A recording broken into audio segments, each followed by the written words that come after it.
I had brain surgery 18 years ago, and since that time, brain science has become a personal passion of mine. I'm actually an engineer. And first, let me say, I recently joined Google's Moonshot group, where I had a division, the display division in Google X. And the brain science work I'm speaking about today is work I did before I joined Google and on the side outside of Google. So, that said, there's a stigma when you have brain surgery. Are you still smart or not?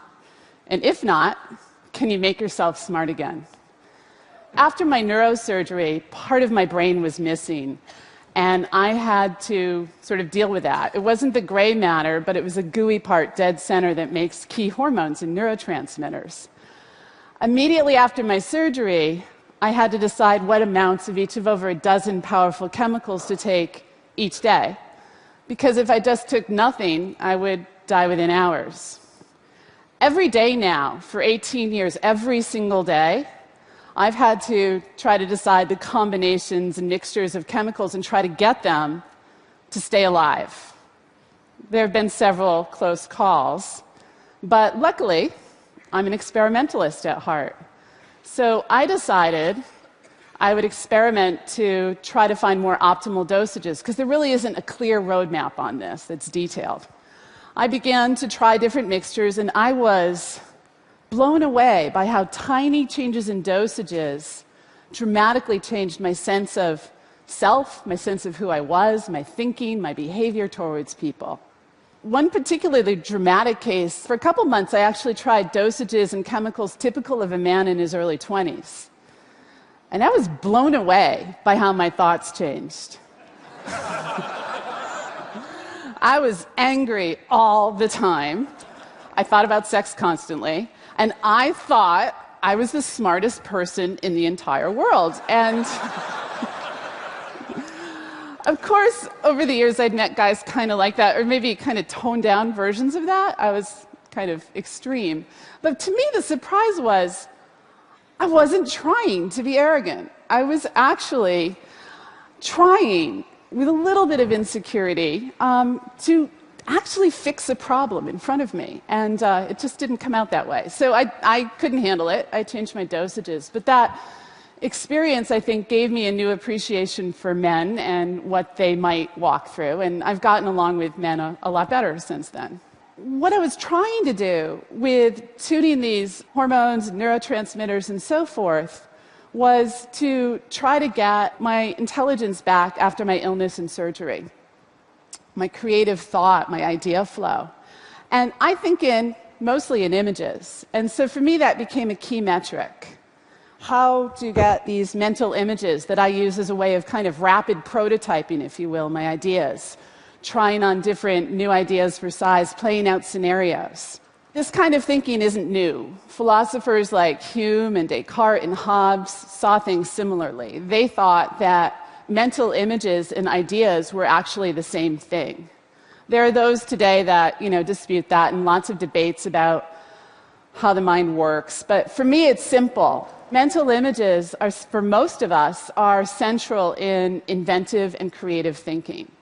So after several years, I tuned myself up, and I have lots of great, really vivid mental images with a lot of sophistication and the analytical backbone behind them. And so now I'm working on how can I get these mental images in my mind out to my computer screen faster?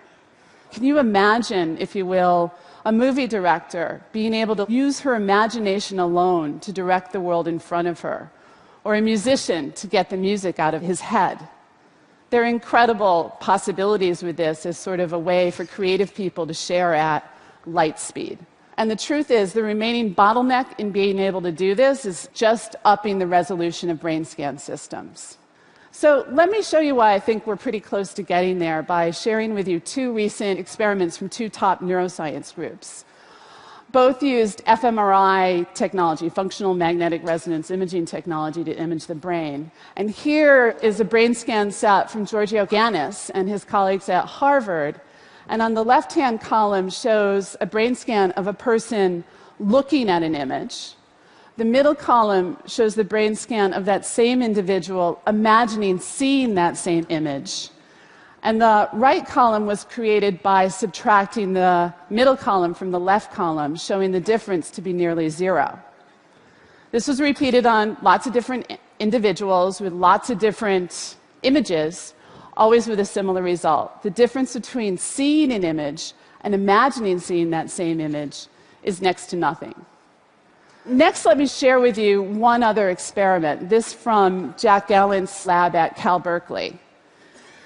They've been able to decode brain waves into recognizable visual fields. So let me set this up for you. In this experiment, individuals were shown hundreds of hours of YouTube videos while scans were made of their brains to create a large library of their brain reacting to video sequences. Then a new movie was shown with new images, new people, new animals in it, and a new scan set was recorded.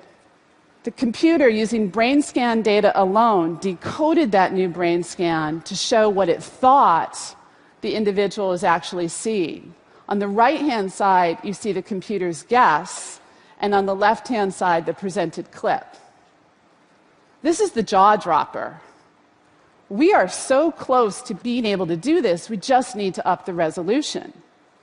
And now remember that when you see an image versus when you imagine that same image, it creates the same brain scan. So this was done with the highest resolution brain scan systems available today, and their resolution has increased really about 1,000-fold in the last several years. Next, we need to increase the resolution another 1,000-fold to get a deeper glimpse. How do we do that? You know, there's a lot of techniques in this approach. One way is to crack open your skull and put in electrodes. I'm not for that. There's a lot of new imaging techniques being proposed, some even by me. But given the recent success of MRI, first we need to ask the question, is it the end of the road with this technology? Conventional wisdom says the only way to get higher resolution is with bigger magnets. But at this point, bigger magnets only offer incremental resolution improvements, not the 1,000-fold we need. I'm putting forward an idea. Instead of bigger magnets, let's make better magnets. There's some new technology breakthroughs in nanoscience when applied to magnetic structures that have created a whole new class of magnets. And with these magnets, we can lay down very fine, detailed magnetic field patterns throughout the brain. And using those, we can actually create holographic-like interference structures to get precision control over many patterns, as is shown here by shifting things. We can create much more complicated structures with slightly different arrangements, kind of like making spirograph. So why does that matter?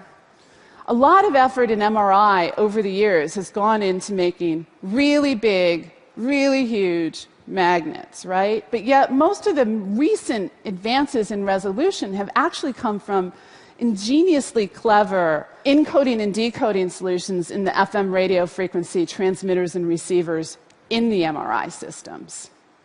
Let's also, instead of a uniform magnetic field, put down structured magnetic patterns in addition to the FM radio frequencies. So by combining the magnetic patterns with the patterns in the FM radio frequencies processing, we can massively increase the information that we can extract in a single scan. And on top of that, we can then layer our ever-growing knowledge of brain structure and memory to create a 1,000-fold increase that we need. And using fMRI, we should be able to measure not just oxygenated blood flow, but the hormones and neurotransmitters I've talked about, and maybe even the direct neural activity, which is the dream. We're going to be able to dump our ideas directly to digital media. Could you imagine if we could leapfrog language and communicate directly with human thought? What would we be capable of then? And how will we learn to deal with the truths of unfiltered human thought? You think the internet was big. These are huge questions.